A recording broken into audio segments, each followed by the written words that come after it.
बिस्मिल्लाहिर रहमानिर रहीम।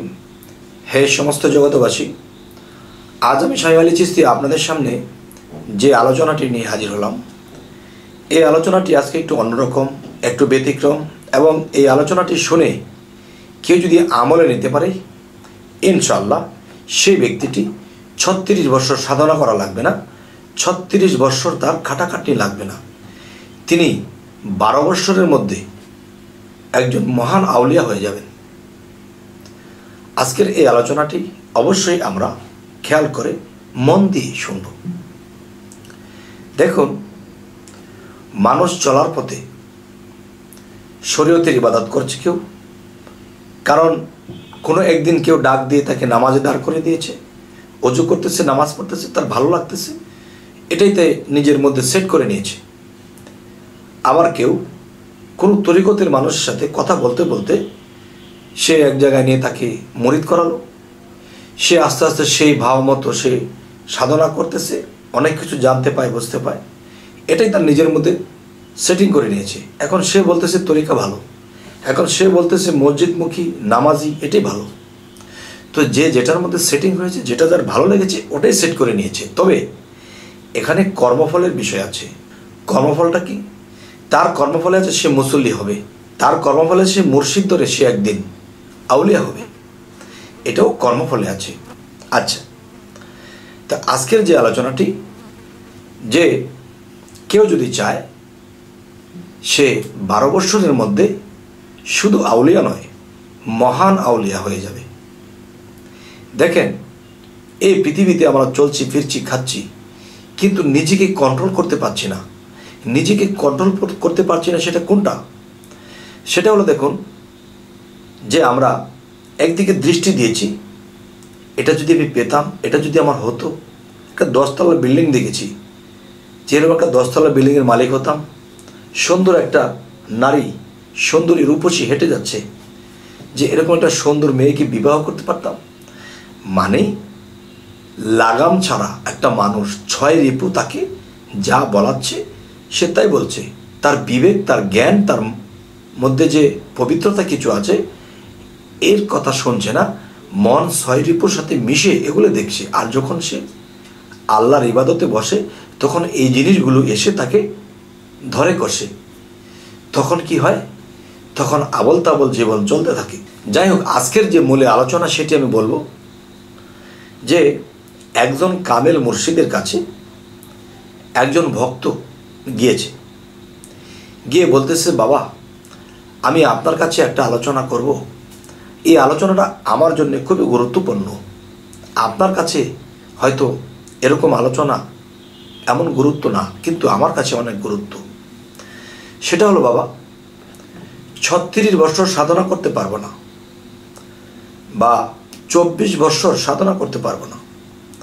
আপনার কাছে এসেছি, আপনি এমন একটা বাক্য, এমন একটা সাধনা দেবেন, যেটা করলে আমি ৩৬ বছরের জায়গায় আমি ১২ বছরে আমি আল্লাহর নিকটবর্তী হব, আল্লাহর আউলিয়া যেন হয়ে যেতে পারি। তখন তার মুর্শিদ একটা অট্ট হাসি দিয়ে বলল, বাবা, যা কিছু বলা সহজ, তা তো করা বড় কঠিন।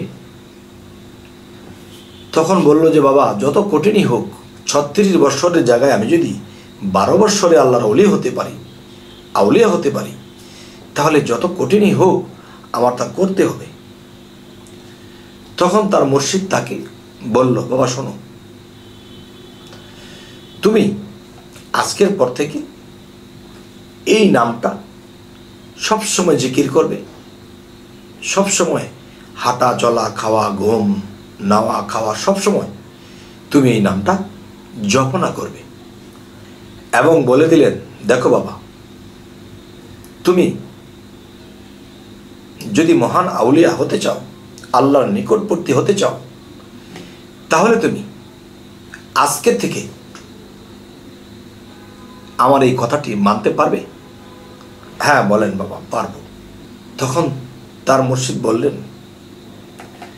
আজকের পর থেকে একটানা ১২ বৎসর কথা বলতে পারবে না, কারোর সাথে না, কোনো বিষয়ে না, 12 বৎসর পর্যন্ত একদম মুখে ব্ল্যাক টিপ, কোনো কথা বলা যাবে না। পারবে? তখন ভক্তটি চিন্তা করতেছে, এ কোন সমস্যা, কথা বলতে পারবো না? হ্যাঁ, তুমি যদি 12 বৎসরের মধ্যে একটা কথা না বলো, তোমাকে কেউ মারতে আসছে, তোমাকে কেউ দৌড়ান দিচ্ছে, তোমাকে কেউ ঠকাচ্ছে, যা হোক, তুমি একটা কথা বলতে পারবে না। তখন সেই ভক্তটি চিন্তায় পড়ে গেল। চিন্তায় পড়ে বলছে, বাবা, যদি আমাকে বলতেন প্রতিদিন আমাকে 2 মণ বোঝা প্রতিদিন আমি এক জায়গায় নিয়ে 1 মাইল হেঁটে দিয়ে আসব, কিন্তু কথা না বলে থাকা, বাবা, কথা না বলে থাকা এ বড় কঠিন। আর মুখ এমন একটা জিনিস, সে অন্য কিছুকে তুমি কন্ট্রোল করতে পারবে, কিন্তু মুখ কন্ট্রোল করা বড় কঠিন। আর যে পেরেছে সে আল্লাহর আউলিয়া হয়েছে। তাই আমি বলবো, হে সমস্ত জগতবাসী, তার মুর্শিদ তাকে কথা বলতে নিষেধ করলো কেন? তাকে অন্য কোনো ইবাদত দিল না, অন্য কোনো সাধনা দিল না, তাকে কথা বলতে নিষেধ করলো কেন? এটার ভেদ রহস্যটা হলো, দেখুন, কথায় পাপ, কথায় সাপ, কথায় মাপ। মানুষ কিন্তু কথার মাধ্যমে পাপ করে, কথার মাধ্যমে মানুষ নিষ্পাপ হয়ে যায়। তো এখন আমি বলবো, মানুষ যখন কথা বলতে থাকে, মিথ্যা বের হচ্ছে, কথার মাধ্যমে পাপ হয়ে যাচ্ছে। তাহলে একটা মানুষ যখন 12 বছর কথা বলবে না, তখন তার ভিতরে এমন একটা অবস্থা হবে, পাপের ময়লা কথার মাধ্যমে ঢুকবে না, এবং এই মুখ দ্বারা কোনো পাপ করবে না, এবং তাকে কেউ কষ্ট দিচ্ছে শব্দটাও বলবে না, তাকে কেউ অনাদর করছে, তুই মুখ ফুটে বলছে না আমার এটা লাগবে, দাও, এটাও বলতে পারছে না। তাহলে কথা না বলে কত যন্ত্রণা সইতে হয়। একজন চর দিয়ে চলে গেছে আপনাকে খামাখা, তাকে জিজ্ঞাসাও করতে পারবেন না যে আমাকে চর দিলে কেন। আপনাকে রেখে কত মানুষ খাওয়া দাওয়া করছে, আপনাকে খাবার দিচ্ছে না, অনেক খাবার জমা আছে তবু আপনাকে দিচ্ছে না, কিন্তু আপনি বলতে পারছেন না আমাকে খাবার দেন। তাহলে এই মুখের কথা বন্ধ করে দিলে মানুষের জীবনে কত কষ্ট, আর এর চেয়ে বড় সাধনা নেই, হতেই পারে না। তাই আমি বলবো, কারো মুর্শিদ যদি কাউকে এই সাধনাটা বা এই কথা বলা বন্ধ করে দেয়, তবে 36 বছরের রাস্তা সে 12 বছর লাগবে না, সে জায়গা মতো পৌঁছে যাবে।